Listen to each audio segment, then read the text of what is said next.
నమస్తే, జై శ్రీరామ్, భరత్ మాతాకి జై, వందే మాతరం. నేను మీ విలాసాగరం రమేష్. ఈరోజు 28 నవంబర్ 2025 శుక్రవారం ఉదయం ఈరోజు విడేస్తున్నాం. చాలామందికి ఇప్పుడున్న యువతకు అంటే టైంపాస్ వీడియోలు చేసే వాళ్ళు కూడా ఉంటారు, కానీ సోషల్ మీడియా ఎందుకు వనికిరాని వాళ్ళని కూడా హీరోలను చేసి నాలాంటి వాళ్ళని ఎంతోమంది అన్నం పెడుతుంది. కానీ మనోళ్ళు తిన్న ఉంటుందో దాన్ని కాపాడుకోలేకపోతారు. ఎందుకు చెప్తున్నా అంటే ఈ మధ్యకాలంలో ఆన్లైన్ మాధ్యమాలల్లో వెగిలి చేష్టలు ఎక్కువ అవుతున్నాయి. మొన్న ఒక మన తెలంగాణ జానపద గాయని సింగర్ మంగ్లీ గారు ఒక పాట పాడి దాని మీద పాపం మిడిల్ క్లాస్ కంటే కింది స్థాయివాడే అనుకుంటా ఆ అన్నయ్య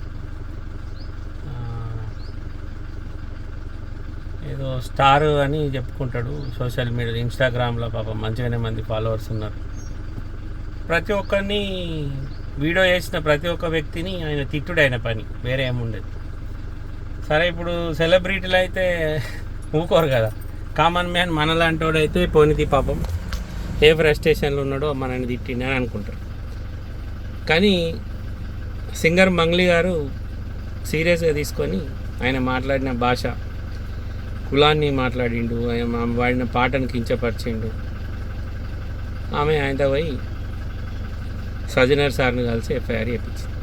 ఇప్పుడు లోపల ఉన్నాడు ఆయన ఒకటి. ఇంకొకటి రెండో వ్యక్తి ఎవరంటే మన తెలంగాణ ఆశలో మంచి పేరు వచ్చిన ఒక యాంకర్ అమ్మ, మన తిరుమల పోయింది దర్శనం చేసుకుని.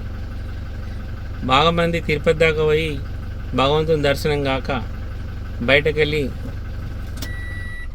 బయటనే నాలాంటి వాళ్ళు ఏందో, నేనైతే ఎన్నిసార్లు రిటర్న్ వచ్చింది అంటే భగవంతుని ఆజ్ఞ లేనిది మనం మొదటి మెట్టు కూడా ఎక్కలేం.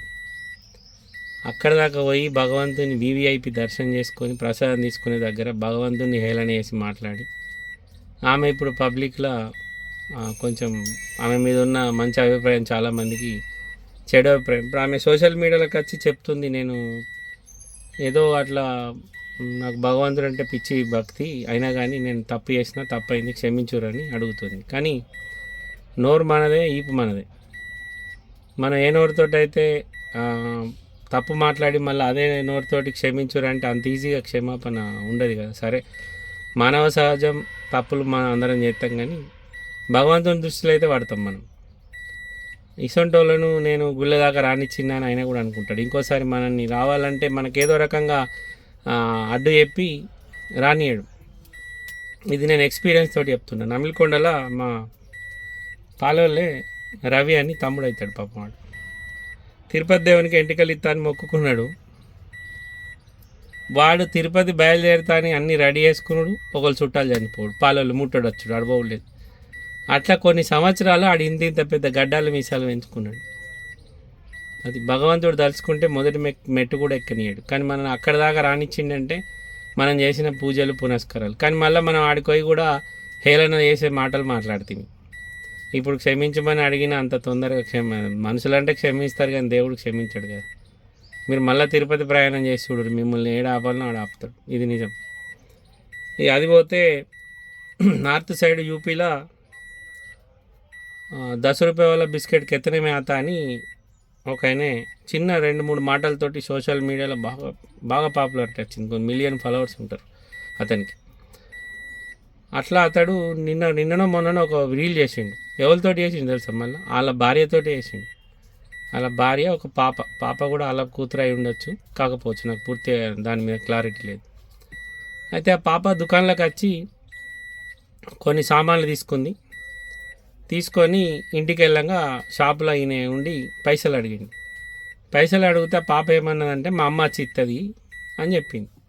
చెప్పినప్పుడు ఈయన పబ్లిక్ ఎంటర్టైన్మెంట్ కోసం వీడియో తీసినా అని అనుకున్నాడు, కానీ దానిలో మాట్లాడే భాష ఏదైతే మనం చెప్పే డైలాగ్ ఉందో దానివల్ల నాకు ఇబ్బంది అవుతుందని అనుకోలే.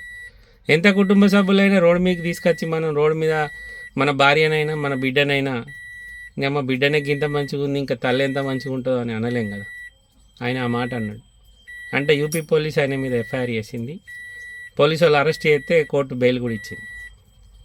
ఇదంతా ఎందుకు చెప్తున్నా అంటే ఇప్పుడున్న యువత చాలా వరకు చాలామంది సోషల్ మీడియాలలో గలీజ్ కామెంట్లు పెట్టుడు, ఒక వ్యక్తిని టార్గెట్ చేసి వీడియో తీసి రికార్డ్ చేసి వీడియో పోస్ట్ చేసుడు, తిట్టుడు, ఇవేమనుకుంటారంటే మీరు దీని మీద మనకేం కాదు అనుకుంటారు.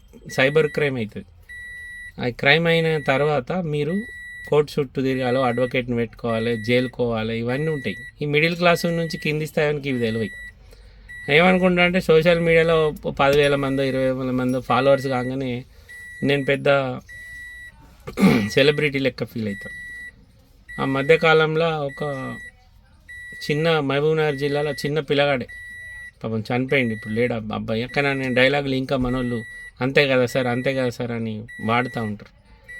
ఆ అబ్బాయి రెడ్డిల గురించో దేని గురించో కొన్ని మాటలు చిన్న పిల్లగాడే మాట్లాడితే అప్పుడు ఆయన మీద కూడా అది పెద్ద రచ్చ అయింది. అప్పుడు నా బ్యాడ్లాగా ఆ పిల్లగాడు లేడు భూమి మీద, కానీ మనుషులకు ఏంటంటే మనం అన్న మాట రికార్డెడ్, మనం ఎప్పుడో ఒకరు ఏదో సందర్భంగా అవి బయటకు వస్తూ ఉంటాయి. ఇప్పుడు ఆయన మేడిపల్లి స్టారు అని ఒక ఆయన ఉన్నాడు, ఇప్పుడు సింగరు మంగళి గారి గురించి రూల్ స్టాక్ చేసిండు. ఇప్పుడు శివజ్యోతి అక్క అని ఈమె ఉంది, గోవిందుని గురించి తిరుమల తిరుపతి దేవస్థానం ప్రసాదం గురించి మాట్లాడింది. ఇప్పుడు ఈయన ఉన్నాడు, ఈ 10 రూపాయల బిస్కెట్కి ఎత్తనే మాతాజీ అని. ఇట్లాంటి వాళ్ళు అందరిని ఏం చేస్తారంటే పబ్లిక్ మైండ్లో పెట్టుకుంటారు. మనం ఏమనుకుంటామంటే ఒక వీడియో తీసినాం మర్చిపోయినాం. ఇప్పుడు నేను కూడా చాలా వీడియోలలో తిడతా అంటే సబ్జెక్ట్ వైజ్ నేను మాట్లాడే ప్రతి మాట భయం భక్తితో మాట్లాడతా. ఎందుకంటే నా వీడియోలు చాలామంది చూస్తారు.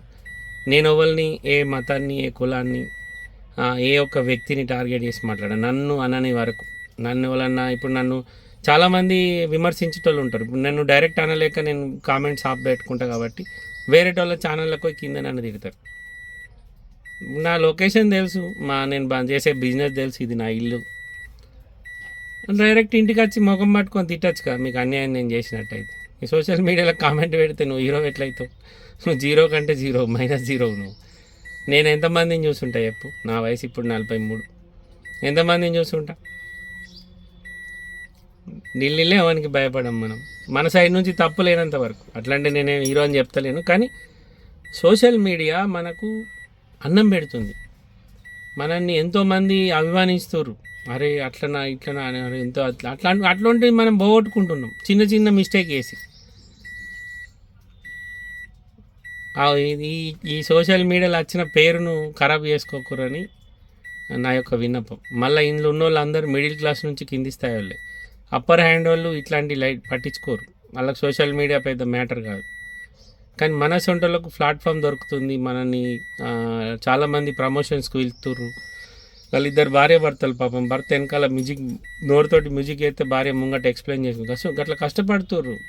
కష్టపడి 10 రూపాయలు సంపాదించుకొని ఫ్యామిలీని కాపాడుకుంటారు. ఇప్పుడు నేను కూడా అంతే. నేను సోషల్ మీడియాకి వచ్చిన, నేను కార్లు అమ్ముతున్నా, నాకు పబ్లిసిటీ వచ్చింది.